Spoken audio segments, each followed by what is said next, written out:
हम पढ़ते हैं सिंगुलर मैट्रिक्स और दूसरा नाम उसका होता है नॉन इन्वर्टिबल मैट्रिक्स। सिंगुलर या नॉन इन्वर्टिबल मैट्रिक्स एक ही बात होती है। अब सिंगुलर मैट्रिक्स कौन सा होता है? ऐसा स्क्वायर मैट्रिक्स जिसका डिटर्मिनेंट ज़ीरो हो। कोई भी स्क्वायर मैट्रिक्स जिसका डिटर्मिनेंट का जवाब अगर ज़ीरो आ गया तो वो सिंगुलर या नॉन इन्वर्टिबल मैट्रिक्स कहलाता है। मिसाल के तौर पे हमने एक मैट्रिक्स ले लिया ए, ठीक है, और इसके एलिमेंट ले लिए 6 2 4 3, ये एलिमेंट ले लिए। अच्छा, अब इसका हम निकालते हैं डिटर्मिनेंट, ठीक है। तो डिटर्मिनेंट जनाब क्या निकलेगा? इसका डिटर्मिनेंट ऑफ ए आप निकालेंगे तो ये होगा 6 3 4 2, तो ये क्या निकलेगा? ये मल्टीप्लाई हो जाएंगे आपस में, 6 2 12 माइनस ये आपस में मल्टीप्लाई हो जाएंगे 3 4 12, तो आंसर क्या आया? 0।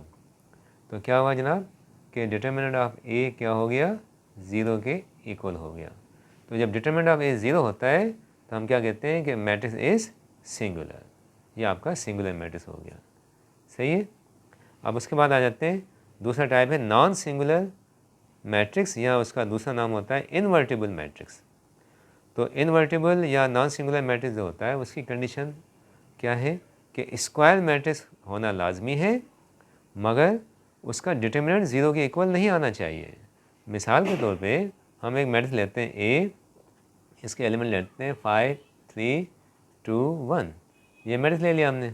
अब इसका अगर हम डिटर्मिनेंट निकालेंगे तो डिटर्मिनेंट क्या निकलेगा? इसका डिटर्मिनेंट ऑफ ए ऐसे निकलेगा 5 2 1 3, तो जनाब ये हो जाएगा 5, ये आपस में मल्टीप्लाई हो जाएंगे, 5 3 15 माइनस 2 1 2 हो जाएगा, तो आंसर क्या आएगा? 13।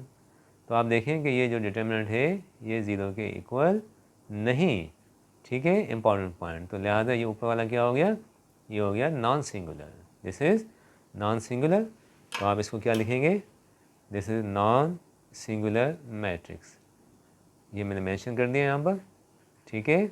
और वाला ऊपर वाला क्या था हमारा? ये था singular matrix, this was singular matrix, ठीक। सिंगुलर और नॉन सिंगुलर मैट्रिक्स हमने पढ़ लिए। अब हम पढ़ते हैं हर्मिशियन मैट्रिक्स। अब हर्मिशियन मैट्रिक्स का कॉन्सेप्ट क्या होता है, ये मैंने पहले से पॉइंट लिख दिए। अब क्या होता है कि स्क्वायर मैट्रिक्स नाम लेते हैं ए, और वो स्क्वायर मैट्रिक्स किसका हो? कॉम्प्लेक्स नंबर्स का हो, तो उसे हर्मिशियन कहा जाता है if A conjugate transpose is equal to A. यानी कि मैट्रिक्स का कॉन्जुगेट लें, उसके एलिमेंट्स का कॉन्जुगेट लें और ट्रांसपोज निकालें। अगर जवाब मैट्रिक्स ए के इक्वल आ गया तो वो कहलाएगा हर्मिशियन। और ये जो कॉन्सेप्ट हमें दिया था, ये दिया था फ्रेंच मैथमेटिशियन चार्ल्स हर्माइट ने, जो कि 19वीं सेंचुरी में दिया था। तो हम इसको क्लियर करने के लिए एक मिसाल ले लेते हैं। फर्स्ट कर लिया हमने एक सेट ले लिया, अपना मैट्रिक्स ले लिया। मैट्रिक्स हमने ले लिया कौन सा? अपना 2 बाई 2 का 2 3 डायगोनल एलिमेंट ले लिए, और ये हमने इसके दूसरे एलिमेंट ले लिए 5 प्लस आयोटा और 5 माइनस आयोटा। तो ये हमारे पास एक मैट्रिक्स आ गया ए। अब हमें चेक करना है कि आया ये हर्मिशियन मैट्रिक्स कहलाता है कि नहीं कहलाता। तो अब इसमें क्या होगा कि हम जो है ना इसका सबसे पहले निकालते हैं कॉन्जुगेट। तो जब कॉन्जुगेट निकालते हैं, तो जब कॉन्जुगेट निकालेंगे, ठीक है, तो उसका मतलब है कि हर एलिमेंट का कॉन्जुगेट निकलेगा, ठीक है। और वो कैसे है कि रियल नंबर का कॉन्जुगेट तो रियल नंबर ही होता है, और ये जो कॉम्प्लेक्स नंबर है इसका कॉन्जुगेट निकालेंगे तो ये 5 प्लस आयोटा की बजाय 5 माइनस आयोटा आ जाएगा। और इस तरह से इसका कॉन्जुगेट निकालेंगे तो हम जानते हैं कि इसका कॉन्जुगेट क्या होगा? 5 प्लस आयोटा हो जाएगा, ये हो जाएगा 5 प्लस आयोटा। और रियल नंबर का कॉन्जुगेट रियल नंबर ही रहता है, तो ये सेम आ जाएगा, ठीक है। अच्छा, अब हम इसका निकालते हैं ट्रांसपोज। जब हम इसका ट्रांसपोज निकालेंगे, जब यही लिख देते हैं ए कॉन्जुगेट का, जब हम ट्रांसपोज निकालते हैं तो क्या होगा? जो रोज़ हैं वो कॉलम हो जाएंगे, ठीक है ना। ये हमारे पास जो रो लिखी हुई है, ठीक, अब ये क्या बन जाएगी? कॉलम बन जाएगी। 2 5 माइनस आयोटा, और इस तरह से ये जो रो बनी हुई हमारे पास, ये फिर अगेन कॉलम बन जाएगा 5 प्लस आयोटा एंड 3। तो ये हमने कॉन्जुगेट का ट्रांसपोज निकाल दिया। अब आप इसको देखें तो ये same to same matrix A के इक्वल आ गया। देखें ये बिल्कुल मैट्रिक्स ए के सेम टू सेम आ गया। 2 5 plus iota 5 minus iota 3 same to same. अब यहाँ देख सकते हैं ये दोनों एक जैसे आ गए। ठीक है, तो आप क्या कहेंगे कि जनाब यहाँ पर जो है ए कॉन्जुगेट, ठीक है, होल ट्रांसपोज इक्वल हो रहा है ए के, तो इसका मतलब है तो ए क्या कहलाएगा, ए इज हर्मिशियन मैट्रिक्स। तो हर्मिशियन मैट्रिक्स की कंडीशन सेटिस्फाइड हो गई, राइट। अच्छा, अब क्या करते हैं, देखें कुछ पॉइंट्स मैंने और भी लिख दिए ना, आसानी के लिए मैंने कुछ पॉइंट्स और लिख दिए। इसमें बाय मिस्टेक ये रिपीट हो गया है, मगर पॉइंट एक ही है, ठीक है। अच्छा, अब ये मैंने जो प्रोसेस किया है इसमें टाइम लगता है ना, कॉन्जुगेट लिया, ट्रांसपोज निकाला, इसमें टाइम लगता है ना। अगर हमें देखते ही डिसाइड कर लें कि देखा और जज कर लिया कि हर्मिशियन है या नहीं है, तो उसके लिए मैंने कुछ पॉइंट लिख दिए कि आप कैसे जज करेंगे। सबसे पहले डायगोनल एलिमेंट्स आर रियल। ये जो डायगोनल एलिमेंट्स हैं ये हमारे पास ये क्या होने चाहिए, रियल होने चाहिए, बिल्कुल रियल नंबर्स हैं, ठीक है। Number 2 point, symmetric elements are conjugate of each other. ये जो सिमेट्रिक एलिमेंट्स हमारे पास हैं आप देख सकते हैं, एक 5 प्लस आयोटा, एक 5 माइनस आयोटा, ये दोनों के दोनों एक दूसरे के कॉन्जुगेट हैं। इसका कॉन्जुगेट ये निकलेगा और इसका कॉन्जुगेट ये निकलेगा, तो ये हो गया पॉइंट नंबर 2, ठीक है। तो कोई भी स्क्वायर मैट्रिक्स जिसमें डायगोनल के एलिमेंट्स जो हैं रियल हों और जो सिमेट्रिक एलिमेंट्स हैं वो एक दूसरे के कॉन्जुगेट हों, तो समझ लो कि वो कौन सा है, हर्मिशियन मैट्रिक्स। तो ये पॉइंट जो है एमसीक्यूज में भी इस्तेमाल होते हैं। अब हर्मिशियन मैट्रिक्स की 2 मिसालें और मैंने यहाँ लिख दी हैं, और ये जो आप देखेंगे हर्मिशियन मैट्रिक्स, इसकी भी वही कंडीशन है। देखें डायगोनल एलिमेंट्स जितने भी हैं इसके 1 5 7 ये सारे रियल हैं, और ये सिमेट्रिक एलिमेंट जो है एक दूसरे के कॉन्जुगेट हैं।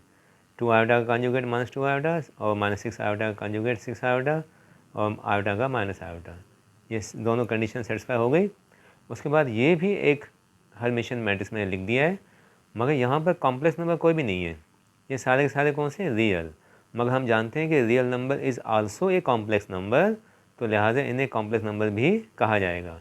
इसकी भी कंडीशन वही है, देखें डायगोनल एलिमेंट्स रियल हैं और ये जो आपके सिमेट्रिक एलिमेंट्स हैं ये एक दूसरे के कॉन्जुगेट हैं, और रियल नंबर का कॉन्जुगेट हमेशा सेम होता है, तो लिहाजा 5 और 5 दोनों के दोनों एक दूसरे के कॉन्जुगेट हो गए।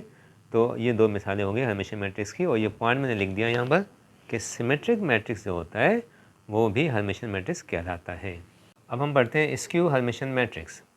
अब स्क्यू हर्मिशियन मैट्रिक्स में क्या होता है, अच्छा पहली बात कि स्क्यू हर्मिशियन को हम एंटी हर्मिशियन भी कहते हैं, तो 2 नाम है इसके, एंटी हर्मिशियन कहते हैं या स्क्यू हर्मिशियन कहते हैं। अब इसका कॉन्सेप्ट क्या है कि स्क्वायर मैट्रिक्स होना मस्ट है। Square matrix A of complex numbers is skew Hermitian if A conjugate transpose is equal to -a। अगर कोई स्क्वायर मैट्रिक्स हो और उसके अंदर कॉम्प्लेक्स नंबर्स भी हों, तो उसका मैट्रिक्स के एलिमेंट्स का कॉन्जुगेट लेके जब ट्रांसपोज निकालेंगे तो असल जो मैट्रिक्स है उसका नेगेटिव हमारे पास आ जाएगा। तो इसको समझने के लिए एक मिसाल ले लेते हैं, हम एक मैट्रिक्स ले लेते हैं, मैट्रिक्स ए ले लेते हैं, 2×2 का ले लेते हैं। तो ये 2×2 का मैंने मैट्रिक्स ले लिया 0 0, और ये -1 प्लस आयोटा, और उसके बाद 1 प्लस आयोटा। अच्छा, ये मैट्रिक्स मैंने ले लिया, अब मैं चेक करना चाहता हूँ कि आया ये स्क्यू हर्मिशियन है कि नहीं है। तो पहला काम मैं क्या करूँगा कि इसका मुझे कॉन्जुगेट चाहिए, तो हम इसका कॉन्जुगेट निकालते हैं। कॉन्जुगेट जब निकालेंगे तो जनाब 0 का कॉन्जुगेट तो 0 ही आता है। अच्छा, -1 प्लस आयोटा का कॉन्जुगेट क्या होगा, -1 माइनस आयोटा हो जाएगा, और 1 प्लस आयोटा का कॉन्जुगेट 1 माइनस आयोटा हो जाएगा। 0 का कॉन्जुगेट सेम रहेगा, ठीक है। अच्छा, अब हम निकालते हैं इसका ट्रांसपोज। तो जब हम इसका ट्रांसपोज निकालेंगे तो आप देखें कि क्या होगा, ट्रांसपोज के अंदर जो रोज़ होती हैं वो कन्वर्ट हो जाती हैं किसके अंदर, कॉलम के अंदर। तो जनाब ये हो जाएगा 0 -1 माइनस आयोटा, और ये सेकंड रो फिर अगेन कन्वर्ट हो जाएगी, ये 1 माइनस आयोटा, और ये 0 हो गया, ये कन्वर्ट हो गया ट्रांसपोज की फॉर्म में। अब आप देखें इसमें से अगर हम माइनस कॉमन ले लें तो ये ऐसे हो जाएगा कि 0 सेम रहेगा, यहाँ से अगर माइनस कॉमन ले लिया तो ये साइन चेंज हो जाएंगी, ये 1 जो प्लस का था ये माइनस का हो जाएगा, और ये जो माइनस आयोटा है ये प्लस का हो जाएगा। ठीक है, और अगेन यहाँ पर साइन चेंज हो जाएंगी, दोनों माइनस हैं दोनों प्लस हो जाएंगे, 1 प्लस आयोटा हो जाएगा, 0 रिमेंस सेम। तो आप देख सकते हैं कि ये क्या हो जाएगा, माइनस ये जो मैट्रिक्स आपको मिला है ना, ये बिल्कुल असल मैट्रिक्स के इक्वल है। ठीक है, आप देख रहे हैं ये जो मैट्रिक्स है 0 minus 1 plus iota 1 plus iota 0, this is exactly same to matrix A. तो अब आपके पास कंडीशन क्या आ गई कि ए कॉन्जुगेट ट्रांसपोज, ठीक है, इक्वल हो गया किसके, माइनस ए के। तो लिहाजा आप क्या कहेंगे, ए इज़ स्क्यू हर्मिशियन। तो ये कंडीशन स्क्यू हर्मिशियन की सेटिस्फाई हो गई, स्क्यू हर्मिशियन इसको कहेंगे। ठीक है, ये हमने लिख दिया स्क्यू हर्मिशियन। अच्छा, इसकी दो मिसालें और भी ले लेते हैं कि एक हम ले लेते हैं इमेजनरी डायगोनल एलिमेंट्स, इमेजनरी ले लेते हैं, आयोटा 2 प्लस 4 आयोटा और माइनस 2 प्लस 4 आयोटा और 2 आयोटा। ठीक है, और एक और मिसाल ले लेते हैं 0 5 माइनस 5 0, ये दो मिसाल ले ली। अच्छा, अब ये डेफिनेशन के हिसाब से तो आपका आ गया कौन सा, स्क्यू हर्मिशियन, मगर इसके पॉइंट्स भी मैंने कुछ लिख दिए हैं ताकि आप देखते ही जज कर सकें। पॉइंट्स क्या लिखे हुए हैं, डायगोनल एलिमेंट्स आर 0 और प्योरली इमेजनरी। तो ये जो आपके डायगोनल एलिमेंट्स हैं ना, इसकी पहचान क्या है कि जो डायगोनल एलिमेंट्स होते हैं ये 0 होने चाहिए या इमेजनरी होने चाहिए। देखो यहाँ पर ये कौन से हो गए, अपना 0 हो गए, और यहाँ पर जो डायगोनल एलिमेंट्स हैं वो कौन से हैं, प्योरली इमेजनरी। तो दोनों बातें लिखी हैं मैंने कि डायगोनल एलिमेंट्स या तो 0 होते हैं, ठीक है, या तो क्या होते हैं, प्योरली इमेजनरी। तो ये दो मिसालें हैं, दोनों मिसालों में आप देख सकते हैं यहाँ पर 0, यहाँ पर प्योरली इमेजनरी। उसके बाद आगे पॉइंट मैंने क्या लिखा है कि real parts of symmetric elements are additive inverse of each other but imaginary parts are same. ये जो सिमेट्रिक एलिमेंट्स हैं इसमें जो रियल पार्ट है, रियल पार्ट कौन सा है, इसका -1 है, इसका कौन सा है, +1 है। तो ये -1 और ये +1 ये दोनों एक दूसरे के एडिटिव इनवर्स होते हैं, बिल्कुल एडिटिव इनवर्स हैं। और ये जो इमेजनरी पार्ट्स हैं ये सेम होंगे, तो बिल्कुल सेम है ये। तो ये दो जो पॉइंट्स मैंने लिखे हैं ना, इससे हम आसानी से जज कर सकते हैं कि आया ये स्क्यू हर्मिशियन है या नहीं है। ठीक है, डायगोनल एलिमेंट 0 होने चाहिए या इमेजनरी होने चाहिए, बिल्कुल सही। दूसरी बात कि जो सिमेट्रिक एलिमेंट्स हैं उसका जो रियल पार्ट है वो एक दूसरे का क्या होगा, एडिटिव इनवर्स, और जो इमेजनरी पार्ट्स हैं वो एक दूसरे के बिल्कुल सेम टू सेम होंगे। यही बात यहाँ पर भी है कि डायगोनल एलिमेंट्स कौन से हैं, इमेजनरी, ओके। उसके अलावा एडिटिव इनवर्स कौन से हैं, रियल पार्ट्स हैं, ये 2 और ये -2 ये एक दूसरे के एडिटिव इनवर्स हैं। Imaginary parts 4 iota 4 iota same to same. ठीक, उसके अलावा एक मैंने ये मिसाल भी लिख दी है ना, 0 5 -5 0। अच्छा, ये सारे के सारे रियल नंबर्स हैं, बट रियल नंबर्स भी कॉम्प्लेक्स नंबर ही होते हैं। ठीक है, और ये जो है डायगोनल एलिमेंट इसके 0 आ गए, और यहाँ पर देखें रियल पार्ट्स जो हैं वो एक दूसरे के एडिटिव इनवर्स हैं, इमेजिनरी पार्ट्स इसमें है ही नहीं तो उसको काउंट नहीं किया जाएगा। तो ये भी आपकी मिसाल है किसकी, स्क्यू हर्मिशियन की, और साथ साथ ये स्क्यू सिमेट्रिक भी कहलाता है। तो मैंने यहाँ पॉइंट मेंशन कर दिया है क्या, कि skew symmetric is also skew Hermitian matrix. तो ये हो गया हमारा स्क्यू हर्मिशियन। उसके बाद हम आ जाते हैं ट्रायंगुलर मैट्रिक्स के ऊपर। ट्रायंगुलर मैट्रिक्स में मैंने क्या लिखा हुआ है कि स्क्वायर मैट्रिक्स, ऐसा square matrix, A square matrix in which all the elements either below और अबव मेन डायगोनल आर 0। अच्छा, स्क्वायर मैट्रिक्स होना चाहिए जिसके जो मेन डायगोनल के नीचे या ऊपर सारे एलिमेंट 0 हों। इसकी मिसाल अपन देख लेते हैं। ये हमारे पास स्क्वायर मैट्रिक्स है, हम 3×3 का ले लेते हैं। ठीक है, 5, ये हमने ले लिया 2, ये ले लिया 3 और ये 1, और इसको आप ले लें, चलें 6 ले लें, ये 4 ले लें, 0 0 और 0। ये एक स्क्वायर मैट्रिक्स हमने ले लिया ना। और एक और मिसाल ले लेते हैं, एक और मिसाल भी ले लेते हैं अपन, 2 और 3 7, ये डायगोनल एलिमेंट्स ले लिए मैंने 3×3 के अंदर। और यहाँ पर एलिमेंट कुछ ले लें, 1 5 6 ले लें, और उसके बाद ये 0 ले लें, और यहाँ 0 ले लें, और ये 0 ले लें। ठीक है, अब ये जो मैंने दो स्क्वायर मैट्रिक्स जो लिए हैं इसमें आप देख सकते हैं कि ये जो आपका डायगोनल है, ये तो मेन डायगोनल आ गया। अब मेन डायगोनल के नीचे सारे एलिमेंट ज़ीरो हैं, मेन डायगोनल के नीचे सारे एलिमेंट ज़ीरो हैं, तो लिहाजा ये कौन सा हो गया, ये आपका हो गया ट्रायंगुलर मैट्रिक्स। ठीक है, दिस इज़ ट्रायंगुलर मैट्रिक्स, क्योंकि मेन डायगोनल के नीचे सारे ज़ीरो आ गए। या कभी ऐसा होता है कि मेन डायगोनल के ऊपर सारे ज़ीरो आ जाते हैं ना, ऐसे ये मेन डायगोनल है, ऊपर सारे ज़ीरो आ गए, तो मेन डायगोनल के या तो ऊपर सारे ज़ीरो आ जाए या तो नीचे सारे ज़ीरो आ जाए, तो वो दोनों के दोनों क्या कहलाएंगे, ट्रायंगुलर मैट्रिसेस। अब ये जो ट्रायंगुलर मैट्रिक्स है ना, इसको अपन कहते हैं अपर ट्रायंगुलर मैट्रिक्स। ये कहलाता है अपर ट्रायंगुलर मैट्रिक्स। ये अपर ट्रायंगुलर मैट्रिक्स हो गया।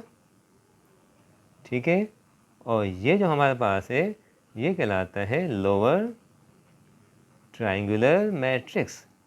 ये लोअर ट्रायंगुलर मैट्रिक्स कहलाता है, ट्रायंगुलर मैट्रिक्स।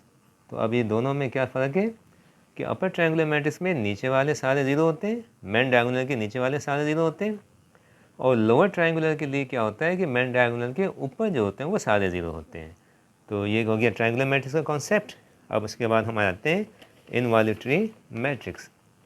तो इनवॉल्यूटरी मैट्रिक्स जो होता है उसकी डेफिनेशन भी मैंने लिख दी यहाँ पर कि square matrix A is involutory matrix if A square is equal to I. तो आई का मतलब है आइडेंटिटी मैट्रिक्स। तो ऐसा स्क्वायर मैट्रिक्स जिसको अपने आप से मल्टीप्लाई किया जाए तो जवाब आई आ जाए, तो उसको हम कहते हैं इनवॉल्यूटरी मैट्रिक्स। तो उसकी मिसाल ले लेते हैं। उसकी मिसाल एक आसान सी मिसाल लेते हैं, 2×2 का मैट्रिक्स ले लेते हैं। मैट्रिक्स ए ले लिया हमने 2×2 का, 2, 3 और -1 और ये -2, ये हमने एक 2×2 का मैट्रिक्स ले लिया। स्क्वायर मैट्रिक्स होना मस्ट है। क्या लिखा है, स्क्वायर मैट्रिक्स। अब ये इनवॉल्यूटरी मैट्रिक्स कब कहलाएगा, जब इसको इसी से ही मल्टीप्लाई किया जाए, यानी कि ए स्क्वायर निकाला जाए, तो जवाब आइडेंटिटी मैट्रिक्स आना चाहिए। चलो अब यहाँ देखते हैं अपन क्या होता है कि हम ए स्क्वायर निकालते हैं। ए स्क्वायर का मतलब है ए को ए से ही अब इसको मल्टीप्लाई करते हैं, तो first row first column multiply करेंगे तो ये हो जाएगा 4 - 3। फर्स्ट रो जब सेकंड कॉलम से होगा तो ये मल्टीप्लिकेशन तो हमें आती है। फर्स्ट रो सेकंड कॉलम तो ये हो जाएगा -2 और +2, और उसके बाद हम आते हैं second row and first column, तो जब मल्टीप्लाई करेंगे 3 × 2 = 6 और ये -6 हो जाएगा, 6 - 6 हो गया। और सेकंड रो और जब सेकंड कॉलम से करेंगे तो 3 × -2 ये कितना हो जाएगा, -3 और -2 × -2 ये हो जाएगा +4। तो आप देखें क्या बनता है, ये 4 - 3 1 हो जाएगा, ये 0 0 और ये 1 हो जाएगा। तो ये किसके इक्वल आ गया, ये आई के इक्वल आ गया। I means identity. तो लिहाजा हम क्या कहेंगे, हम ऐसे लिख देंगे since A square is equal to I therefore A is involutory. तो ये आपका ए जो है कौन सा मैट्रिक्स हो गया, इनवॉल्यूटरी मैट्रिक्स हो गया। अब उसके अलावा एक मैंने पॉइंट लिखा है कि every identity matrix is also involutory. जो आइडेंटिटी मैट्रिक्स होते हैं वो खुद भी इनवॉल्यूटरी होते हैं। तो उसकी मिसाल भी आप ऐसे ले लें कि ये जो आपका आइडेंटिटी मैट्रिक्स होता है ना, फर्स्ट कर लें 2×2 का ही ले लें, 1 0 0 1, ये खुद भी क्या होता है, इनवॉल्यूटरी होता है, क्योंकि इसका जब स्क्वायर करेंगे ना तो जवाब इसका सेम टू सेम आएगा। अब हम करते हैं निलपोटेंट मैट्रिक्स। अब निलपोटेंट मैट्रिक्स का जो कॉन्सेप्ट है मैंने यहाँ लिख दिया है कि square matrix A of order n is nilpotent if a power k is equal to 0 matrix where k is less than or equal to n and k belongs to set of natural numbers. K is index or degree if k is the smallest. अभी मैंने पूरा concept लिख दिया है। अब इसका मतलब क्या है देखें कि निलपोटेंट किसे कहते हैं, हम एक स्क्वायर मैट्रिक्स को निलपोटेंट कहते हैं। ठीक है, और उसकी खासियत क्या होनी चाहिए कि उसके ऊपर कोई भी नेचुरल नंबर लगाएं, कभी 2 कभी 3 कभी 4, किसी नेचुरल नंबर पर अगर वो 0 आ गया, किसी भी नेचुरल नंबर पर अगर 0 आ गया, 0 मैट्रिक्स आ गया, तो फिर हम कहेंगे कि वो निलपोटेंट है। और वो जो पावर होता है ना, वो हमेशा ऑर्डर से कम या ऑर्डर के इक्वल होता है। इसका ऑर्डर कौन सा है? n। तो ये जो पावर है ये n से कम होगा और लाजमी है कि ये पावर नेचुरल नंबर होना चाहिए। ठीक है, तो उसकी एक मिसाल लेते हैं। हम एक मैट्रिक्स ले लेते हैं A और वो ले लेते हैं 2/2 का। सपोज हमने ले लिया 2 - 1 और 4 - 2, ये 2/2 का मैंने मैट्रिक्स ले लिया। ठीक है, अब हम इस पर पावर लगाते हैं। चलिए हम इसमें लगाते हैं पावर 2 लगाते हैं, यानी कि A² निकालते हैं। जब A² निकालेंगे ना तो क्या होगा कि A को A से मल्टीप्लाई करना पड़ेगा। 2 - 1 4 - 2। ठीक है, फिर अगेन 2 - 1 और 4 - 2। चलो मल्टीप्लाई करते हैं इसको। तो मल्टीप्लिकेशन तो हम जानते हैं कैसे होती है, फर्स्ट रो फर्स्ट कॉलम होता है। तो 2 × 2 4 हो गया और -1 × 4 -4 हो गया।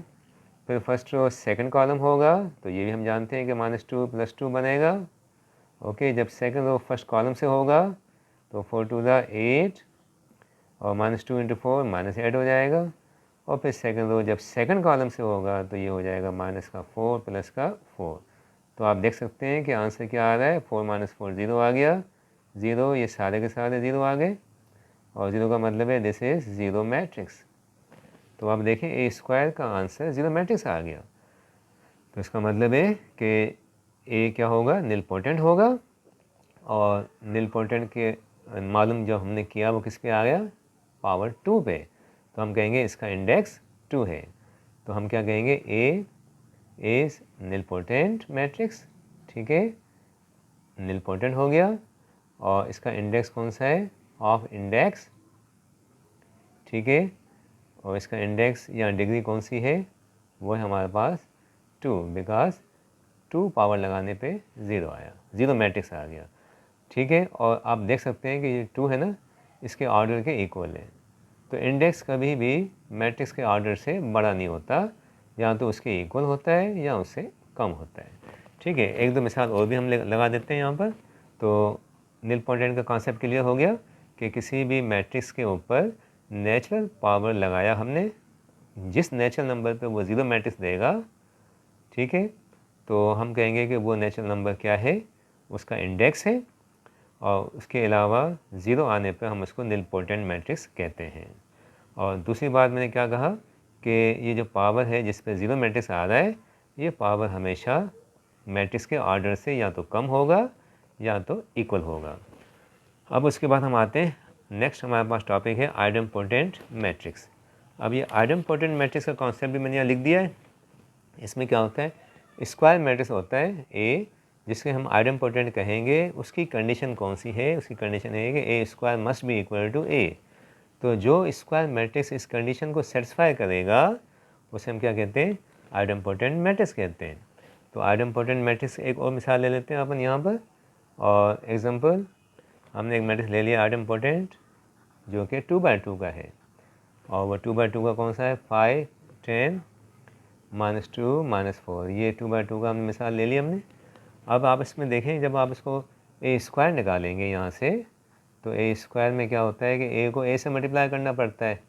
तो हमने A को A से मल्टीप्लाई करना है यहाँ पर 5 10 और -2 -4, अगेन 5 10 और -2 -4। जब इसको मल्टीप्लाई करेंगे तो मल्टीप्लिकेशन तो हम जानते हैं कि first row first column multiply होते हैं। तो जनाब यहाँ क्या आएगा, first row and first column. तो ये हो जाएगा 25 और -20 हो जाएगा। फर्स्ट रो सेकंड कॉलम करेंगे तो जनाब ये आपका हो जाएगा 5 10 = 50 और 10 4 ये हो जाएगा 40। ठीक है, और उसके बाद सेकंड रो और फर्स्ट कॉलम, तो -2 × 5 -10 बनेगा और -4 × -2 ये कितना बनेगा, +8 बनेगा, राइट। नेक्स्ट सेकंड रो और सेकंड कॉलम, तो -2 × 10 -20 बनेगा और -4 × -4 कितना हो जाएगा, +16 हो जाएगा, राइट। तो जब आप इसका निकालेंगे, सिंप्लीफिकेशन फर्दर करेंगे, 25 - 20 5 हो जाएगा, -10 + 8 -2 बनता है, 50 - 40 10 बनता है और ये बनता है -4। और आप देखें कि ये same to same exactly A आ गया ना। जैसा कि A² इक्वल हो गया A के, तो हम क्या कहेंगे, therefore A is idempotent matrix. A जो है आइडेम्पोटेंट कहलाएगा, ठीक है। आइडेम्पोटेंट ये हो गया मैट्रिक्स, बिकॉज का ए स्क्वायर इक्वल हो गया 1 है। अब नेक्स्ट पॉइंट जो मैंने लिखा हुआ है वो लिखा हुआ है every identity matrix is also idempotent matrix. ये जो आइडेंटिटी मैट्रिक्स होता है ना, ये जो आइडेंटिटी मैट्रिक्स है, ये 2x2 का ही ले लें, 1 0 या 0 1, या 3x3 का ले लें, या 4x4 का ले लें, कोई भी आइडेंटिटी मैट्रिक्स ले लें, उसकी भी ये खासियत होती है कि उसको उसी से मल्टीप्लाई करने पर आंसर भी आइडेंटिटी मैट्रिक्स ही आता है। तो जो भी आइडेंटिटी मैट्रिक्स होते हैं वो आइडेम्पोटेंट भी कहलाते हैं। अब उसके बाद हम आते हैं पीरियोडिक मैट्रिक्स। अब पीरियोडिक मैट्रिक्स में कॉन्सेप्ट मैंने सारा लिख दिया, और टाइम बचाने के लिए उसकी मैंने एक एग्जांपल भी यहाँ पर पहले से ही लिख दी है, क्योंकि टाइम ज़्यादा लगता है समझाने में और वीडियो ज़्यादा लेंदी हो जाती है, तो उसको शॉर्ट करने के लिए पहले से मैंने लिख दिया है। अब पीरियोडिक मैट्रिक्स का कॉन्सेप्ट क्या है कि square matrix A is periodic if A power k + 1 is equal to A. अब ये कंडीशन है किसकी? पीरियोडिक की।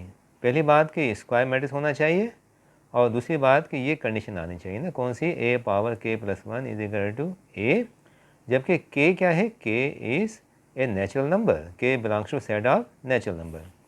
यानी कि इस कंडीशन पे मतलब कोई भी पावर करने पर अगर a आता है, ठीक है, तो वहाँ पर हम क्या कहेंगे कि वो है पीरियोडिक मैट्रिक्स।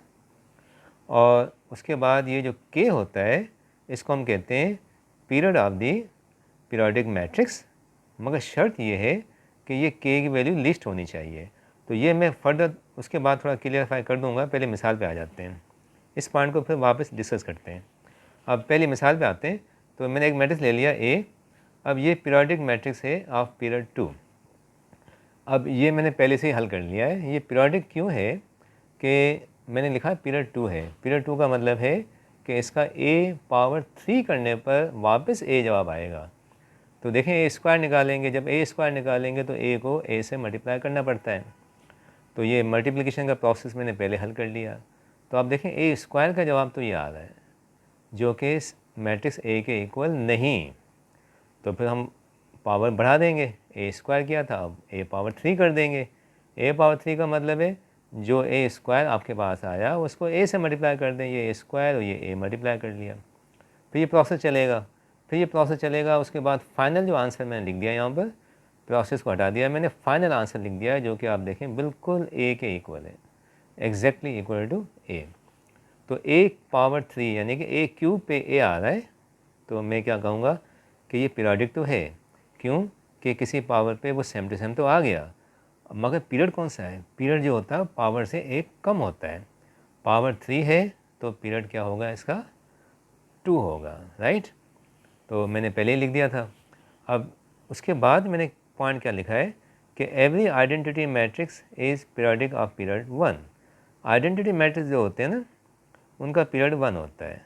यानी कि आइडेंटिटी मैट्रिक्स मिसाल के तौर पर हम लिख देते हैं यहाँ पर, ठीक है।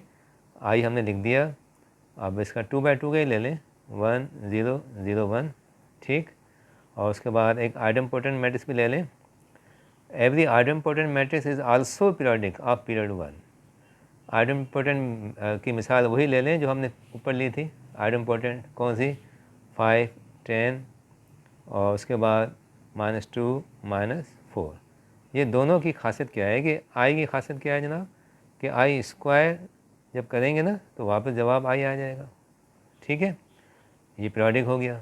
और इसकी भी खासियत क्या है कि इसका जब a स्क्वायर करेंगे तो वापस a आ जाएगा। कि आइडेंटिटी मैट्रिक्स जो होता है उसका पीरियड 1 होता है।